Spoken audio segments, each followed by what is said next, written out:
nord, c'était les corons. La terre, c'était le charbon. Évidemment, la chanson de Pierre Bachelet pour annoncer la chronique de Julia. Bonjour Julia. Bonjour. Direction le Nord, une terre minière bien évidemment. Et vous nous emmenez où découvrir quoi ce matin ? Alors, je vous emmène découvrir le bassin minier du nord de la France. On est dans les Hauts-de-France. En fait, ce bassin minier, il s'étend, regardez cette carte, de Valenciennes à Bruay. Il englobe les régions de Douai, de Lens, de Béthune, une longueur de 120 km de long pour 12 km de large. On s'en rend très bien compte, c'est vraiment la langue de charbon du nord de la France. Le premier puits, il est creusé en 1720. Le dernier puits est fermé en 1990.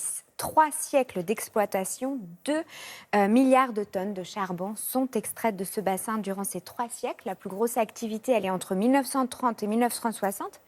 Et aujourd'hui, ces bassins, on est en 2019, ces sites, ils existent toujours. Et même si certains sont fermés au public, la plupart connaissent une très très belle reconversion. Alors pour exemple, les corons, on en parlait avec Pierre Bachelet, les corons de la ville de Lens sont devenus un très très bel hôtel.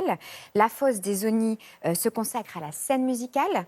La fosse d'Arenberg a accueilli en 92 le tournage de Germinal de Claude Berry. Et depuis, est un lieu dédié à l'audiovisuel, un endroit où on tourne, où on a des plateaux d'enregistrement et de tournage. Il y a Los Angoel, qui est un centre d'énergie renouvelable et de développement durable. Pour un endroit qui a produit du charbon, c'est un pied de nez assez joli. Et puis la fosse des Lois, évidemment, qui est devenue le centre historique de référence pour le patrimoine minier. Voilà, vous avez les bases, vous savez tout. Je vous emmène en voyage entre passé, présent et futur. Regardez.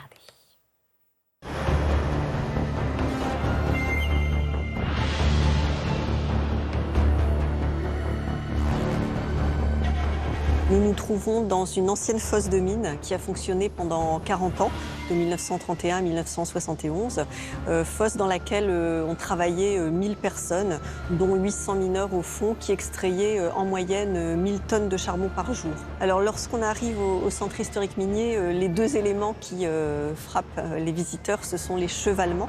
Donc les chevalements, en fait, ce sont ces grandes tours métalliques dans lesquelles il y a des grandes roues qu'on appelle des molettes, qui permettaient de faire descendre et remonter les cages, c'est-à-dire les ascenseurs par lesquels les mineurs descendaient au fond et par lesquels le charbon remontait au jour.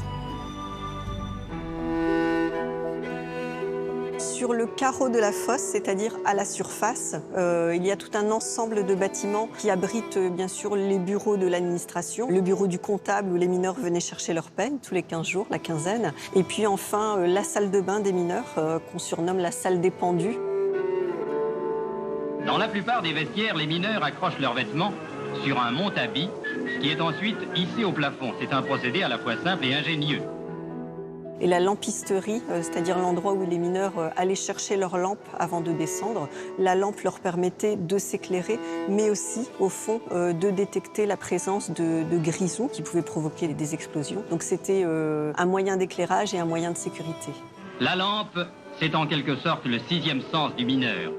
Lorsqu'on sort de la cage, en fait, on est vraiment plongé dans l'atmosphère qui régnait au fond. Et puis ensuite, on parcourt ces 450 mètres de galerie en entrant dans une dizaine de chantiers d'exploitation du charbon. On y perçoit l'obscurité dans laquelle ils travaillaient, la poussière permanente, le froid dans les galeries principales et la chaleur dans les chantiers d'exploitation du charbon. Et puis ce bruit permanent, en fait.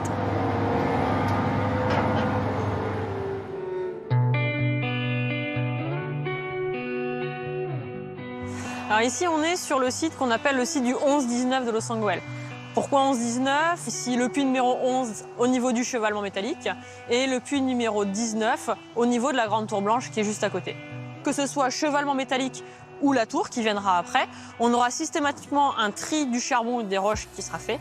Et le charbon partira pour la consommation et tout ce qui est roche partira directement pour édifier les terris. Ici, sur le site, on a un peu une reconversion qui s'est faite progressivement avec l'arrivée de fabriques théâtrales et scènes nationales qui accueillent là des artistes en résidence pour monter et répéter des spectacles. On a commencé à avoir une reconversion axée sur la grande thématique, on va dire, du développement durable. Magnifique reportage, Julia. Bravo. Merci. Et j'aimerais aussi qu'on rende hommage aux mineurs, parce que quel boulot incroyable ils ont fait, boulot difficile. Plusieurs questions. Pourquoi est-ce qu'on suspendait leurs habits comme ça en l'air? Alors, la salle des pendus, on suspendait ces vêtements parce qu'ils étaient extrêmement humides. Ils remontaient des mines trempées. Donc, ça permettait de faire sécher les vêtements en hauteur et ça permettait aussi, pendant qu'ils se douchaient, de nettoyer le sol sans que rien ne traîne parce que le sol était noir, évidemment, de poussière et de charbon. Une autre anecdote, vous avez vu le dernier site de Loussangoël. J'interrogeais cette jeune femme qui a répondu à mes questions et je lui demandais mais pourquoi on n'a pas réhabilité tous les bâtiments? Ceux qui sont le plus loin du chevalement, qui est cette tour, ne sont pas réhabilités. Pourquoi? Eh bien, figurez-vous que pour des raisons de sécurité, on risque encore les coups de grisou. Donc on ne peut, oui, tant qu'il y a du charbon, il y a du méthane. Tant qu'il y a du méthane, il y a un risque de grisou. C'est comme ça que cela fonctionne et c'est pour ça qu'on ne pourra a priori jamais utiliser ces lieux. Formidable. Allez visiter ces traces, ces vestiges. Vraiment, c'est un témoignage du passé. C'est dans cette belle région des Hauts-de-France.